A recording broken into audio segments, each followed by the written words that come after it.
blogos skaitytojai, su jumis vėl Jurijus Slavas.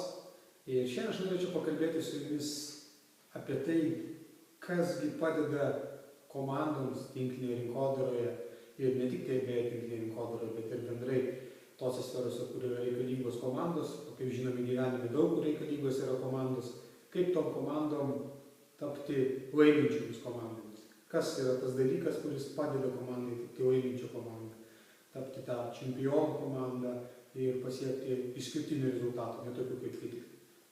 Mano galva tai yra gera tema metų pradžiai, kaip galima būtų susidėlioti atmosferą ir tam tikrus kitus dalykus savo komandoje, kad paversti ją būtent tą laiminčią komandą. Taigi, kas yra tas dalykas, kuris skiria, atrodytų, visur daug kur esančias komandas tarpusavyje ir išskiria tas, kurios yra laiminčios komandos?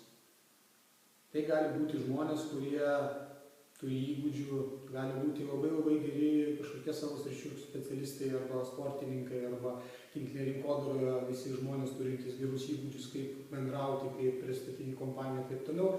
Tačiau kažkodėl komandoje kartais vis tiek kažko trūksta, kad jinai taptų tikrai komandinė prasme laiminčia komanda. Kasgi yra tas dalykas? Šitas dalykas yra vadinamas garbės kodeksu.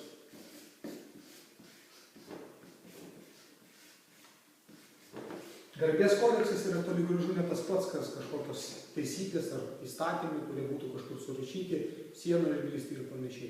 Tai yra šis tas daugiau. Būtent šis dalykas yra, atrodytų, toks labai nežymus žodelis, tačiau būtent jis padeda komandai tapti tikrai komandinį darbą veikiančią komandą, dirbančią kaip komanda ir siekiančią tų rezultatų, kurių negali pasiekti kitos komandos. Apie šį garbės kodeksą ir koks jisai turėtų būti, kaip jisai galėtų atrodyti jūsų komandoje, mes su jumis kalbėsime mūsų eilėje video pamokėlių, kurias nuo šiol pradėsiu skelbti mūsų MLM vystymo rubrikoje efektyvios MLM vystymo technikos.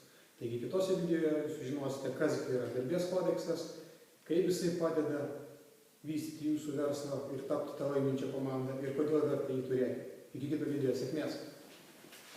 Beje, būčiau pamiršęs, kol laukite kito video, komentaruose apačioje parašykite, kaip jūs suvokite garbės kodeksą ir jeigu jisai yra jūsų komandoje, koks jisai. Iki kito video, sėkmės!